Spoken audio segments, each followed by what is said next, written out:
বন্ধুরা, আজকে আমি আপনাদেরকে একটি টিপস দিব টার্কি পালনের ক্ষেত্রে।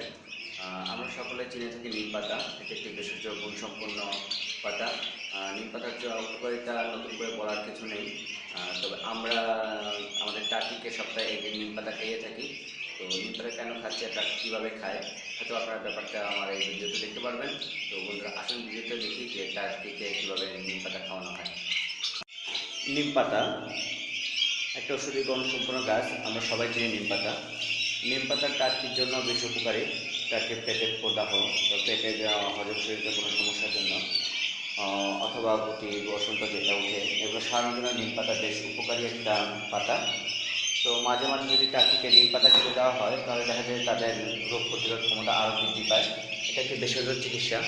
তো আমরা আমাদের টার্কিকে প্রতি সপ্তাহে একবার নিম পাতা খেতে দিই এবং টার্কি এটা ভালোভাবে এটা নিম পাতাটা খায়।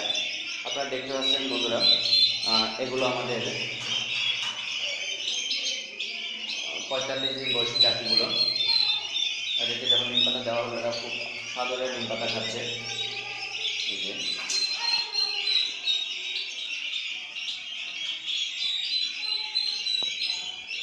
নিম পাতা একটি ভালো ঔষধি গুণসম্পন্ন গাছ। এটা সবাই জানে, এটা নতুন করে বর্ণনা করার কিছু নেই। তবে এটা শুধুমাত্র টার্কি নয়, আপনার পোলট্রি সেক্টরে অন্যান্য মুরগি যারা আছে তাদেরকেও নিম পাতা দিতে পারেন। নিম পাতা একটি বড় উপকারী পাতা।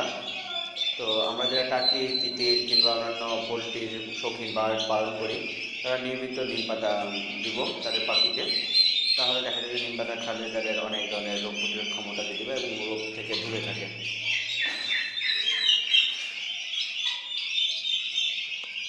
এর সাথে বন্ধুরা আরেকটা পরামর্শ টিপস আপনাদেরকে দিব। সেটা হলো, আপনারা মাঝে মাঝে টার্কিকে পান খাওয়াবেন।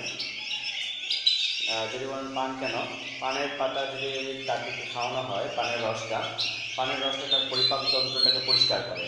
আর পরিপাক তন্ত্রতে যদি কোনো প্রদাহ কিংবা দূষিত কোনো খাবার চলে যায়, পানের পাতা সেটা পরিষ্কার করে বের করে দিবে। তো মাঝে মাঝে আমরা পানও দিতে পারি টার্কিকে। পানের গোটা আপনি বাজারে গেলে পাবেন, সেই পানের গোটাগুলো কালেকশন করে আপনি তাদেরকে দিতে পারবেন।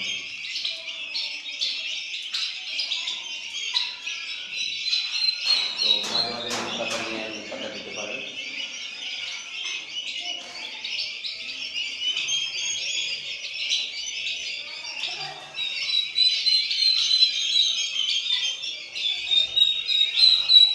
তো আমরা নিয়মিত টার্কিকে নিম পাতা দিব যারা টার্কি পালন করছেন। আশা করি যে আপনার টার্কিগুলো ভালো থাকবে।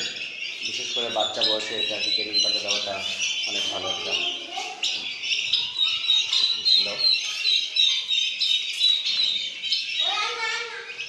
ওকে, যাও যাও।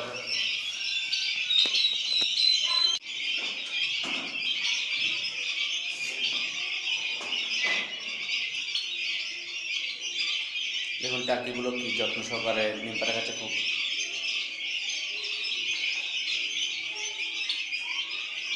মেডিসিনের উপর নির্ভর করার চেয়ে প্রাকৃতিক উপর নির্ভর করাটা সবচেয়ে ভালো।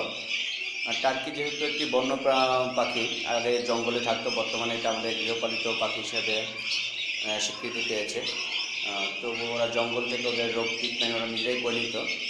এখন আমরাও চাচ্ছি যে তাদেরকে ভেষজ কিছু ট্রিটমেন্ট যদি দিতে পারি, তাহলে সেটা অনেক ভালো, মেডিসিনের এফেক্টটা কমে যায়। তো যদি আপনি অর্গানিকভাবে টার্কি পালন করতে চান, তাহলে নিয়মিত নিম পাতা তাদেরকে খেতে দিবেন এবং তারা এটা খুব ভালোভাবেই খায়, কোনো সমস্যা না। এছাড়া আরেকটি পাতা রয়েছে বেলম্বু পাতা। আর বেলম্বু গাছ অনেকে চিনে থাকবেন, সেই বেলম্বু পাতাও দিতে পারেন। তারপর পেয়ারা পাতা দিতে পারেন। এগুলো তার পরিপাকতন্ত্র এবং পেটের জাতীয় যত কোনো সমস্যা থাকলে সেগুলো ঠিক হয়ে যাবে। তো বন্ধুরা, এরকম বিভিন্ন ধরনের টিপস নিয়ে আমি আপনাদেরকে সামনে হাজির হব। আশা করি টিপসগুলো আপনারা সদরে গ্রহণ করবেন এবং আপনাদের কোনো মতামত থাকলে কমেন্টসে দিবেন, কিংবা আমাকে সরাসরি ফোন করেও আপনারা আমাদেরকে মতামত দিতে পারেন।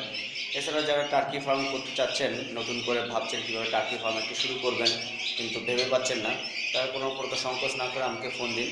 ফোন দিয়ে জেনে নিতে পারেন। এছাড়াও আমাদের যে উত্তর বাড্ডা ঢাকা সাঁতারপুলে যে ফার্মটি রয়েছে, সেই ফার্মটি ভিজিট করেও বিস্তারিত জেনে নিতে পারেন। প্রতিদিন অসংখ্য মানুষ আসে আমাদের ফার্মটা ভিজিট করতে। তাই দেরি না করে আপনিও আসুন এবং জানুন। আর যে কোনো বয়সের যে কোনো ধরনের বাচ্চা আপনি আমাদের মাধ্যমে সংগ্রহ করতে পারবেন, করে ফার্ম শুরু করতে পারেন। আমরা আপনাকে পরিপূর্ণ গাইডলাইন দিয়ে দেবো। আশা করি আপনার টার্কি ফার্মিং সফল হোক এবং সকলে মোটামুটি টার্কি ফার্মের দিকে এগিয়ে আসুক, এই কামনা নিয়ে আজকের ভিডিও এখানে শেষ করছি। আল্লাহ হাফেজ, সবাই ভালো থাকবেন।